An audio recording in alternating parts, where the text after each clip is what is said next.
Hai teman-teman, selamat datang di Double BY Channel. Jangan lupa subscribe dan nyalakan tombol loncengnya.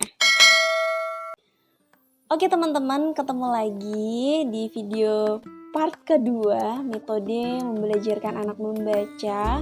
Jadi untuk metode pertama yang aku bakal share di sini adalah metode tanpa mengeja. Gimana sih membelajarkan anak menggunakan metode tanpa mengeja? Emang bisa? Biasanya jadi dilema gitu ya para orang tua, atau misalnya pesimis duluan gitu, padahal sebenarnya bisa anak-anak diajar membaca tanpa mengeja, dan ini benar-benar ampuh banget dan menurut aku bekerja banget sih, tapi sesuai dengan kondisinya, dikondisikan dan sesuai dengan porsinya gitu. Jadi membelajarkan anak menggunakan metode tanpa mengeja itu tentunya anak gak perlu kenal huruf. Dan ini bener-bener kayak kalau dipikir sekilas tuh kayak emang bisa anak gak kenal huruf terus dia mau belajar membaca. Ya banyak ya yang nanya kayak gitu, tapi sebenarnya ternyata itu bisa teman-teman. Gimana caranya? Nah, menurut aku pengalaman pribadi nih ya, aku base pengalaman pribadi ketika aku ngajar TK di salah satu sekolah gitu. Jadi aku pada saat itu jadi guru TK dan ditugaskan untuk memegang kelas membaca. Jadi setiap hari itu aku punya jadwal khusus, enggak sih sebenarnya jadwal khusus, emang aku ngajar membaca gitu. Ngajar membaca anak-anak untuk memantau gitu anak-anak belajar membacanya sampai sini, tapi menggunakan media, alat bantu gitu. Apa sih alat bantunya? Cukup dengan menggunakan buku teman-teman. Bukunya yang kayak gimana? Bukunya itu ada 5 jilid, jadi 5 jilid ini itu bertahap. Jadi kayak misalnya gini, aku jelasin ya, nanti teman-teman boleh langsung lihat di sini ya. Ini adalah contoh bukunya yang bisa teman-teman lihat.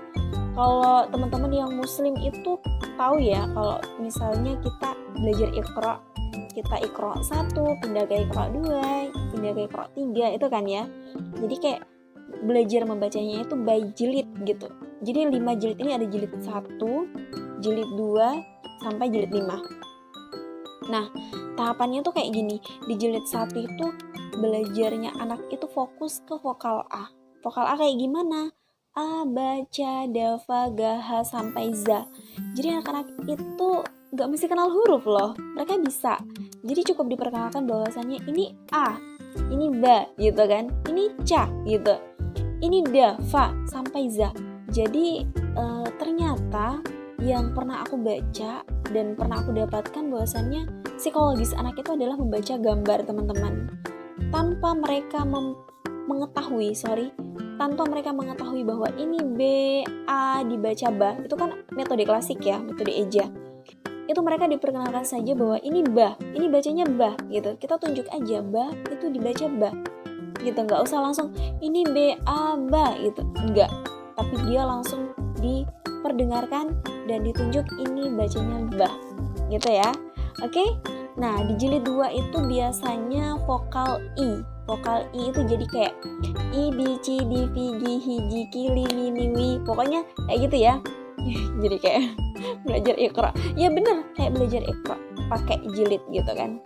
Nah, terus di jilid 3 itu dia lebih ke vokal U. Pokoknya berurut dari vokal A dulu, terus ke vokal I, U, E, O. Setelah selesai semua huruf vokalnya, terus anak-anak diajarkan membaca di jilid, aku lupa, jilid keempat kayaknya. Di jilid keempat itu anak-anak sudah mulai membaca, tahapan membacanya tuh agak sedikit sulit karena lebih ke kayak makan gitu kan, habis gitu kan. Jadi anak-anak tuh diperkenalkan dengan dibelajarkan tahapan membaca pada bagian itu, kayak ada akhiran huruf konsonan yang mati di belakang, atau misalnya di tengah-tengah kayak pasti gitu kan. Nah, jadi teman-teman itu ya, membelajarkan anak menggunakan metode tanpa mengeja dan bahkan bonusnya tanpa mengenal huruf sekalipun. Gak ada yang mustahil, itu bisa. Jadi aku pernah dapetin orang tua yang mengatakan bahwasanya anak-anak belajar baca harus kenal huruf dong gitu. Iya, emang sih benar, cuman gak harus banget. Ternyata ada metode belajar membaca yang tanpa mengenal huruf pun anak bisa baca. Bahkan anak-anak yang aku ajarkan baca pada saat di TK itu, mereka sama sekali nggak pernah mengenal huruf. Mereka nggak tahu ini huruf A, ini huruf B sampai Z. Mereka nggak tahu. Tapi mereka pinter banget baca. Karena menggunakan jilid itu tadi, buku jilid itu tadi. Ini harganya murah banget, teman-teman bisa dapetin di Shopee. Jadi aku karena aku langganan Shopee, jadi sukanya beli di Shopee. Itu bahkan aku pernah beli yang harganya cuman 17 ribuan doang. Udah dapet satu paket itu satu bundle gitu, isinya 5 jilid ya. Jadi ada 5 jilid. Nah, teman-teman boleh menggunakan metode ini. Kalau metode ini menurut aku cocok banget sih diterapkan di sekolah buat bunda guru, bapak ibu guru yang kesulitan, misalnya ada anaknya yang belum bisa baca gitu kan. Sekitar beberapa orang pakaikan metode ini, gunakan metode ini ke anaknya. Karena kenapa aku rekomendasikan untuk bapak ibu guru di sekolah? Karena bapak ibu guru di sekolah selalu intens bertemu dengan siswanya, ya kan? Dan salah satu kelebihannya juga, ayah bunda itu cukup meluangkan 5 menit saja waktunya untuk membelajarkan Ananda satu lembar gitu, satu halaman atau satu lembar. Kalau satu lembar itu kan 2 halaman berarti ya, dalam per hari. Cukup 5 menit aja loh, simple banget. Jadi yang penting 5 menit per hari, setiap hari. Jadi di sela-sela pembelajaran, misalnya anak lagi nulis gitu kan, atau misalnya lagi mengerjakan tugas, anaknya dipanggil satu-satu gitu. Misalnya ada 5 anak nih, anak A, ayo maju ke depan gitu kan. Jadi jadi kita punya catatan pribadi ya, si A itu ternyata perkembangannya lumayan cepet gitu. Dia udah bisa di buku jilid 1 sampai di halaman 5 gitu kan. Dia udah kenal A baca sampai di Fa gitu misalnya kan. Jadi kita punya catatan, oh si A itu sampai halaman 5 di jilid 1 gitu. Jadi kita panggil lagi nih, si A udah selesai, B lagi. Jadi kayak lumayan efektif banget digunakan untuk bapak ibu guru di sekolah.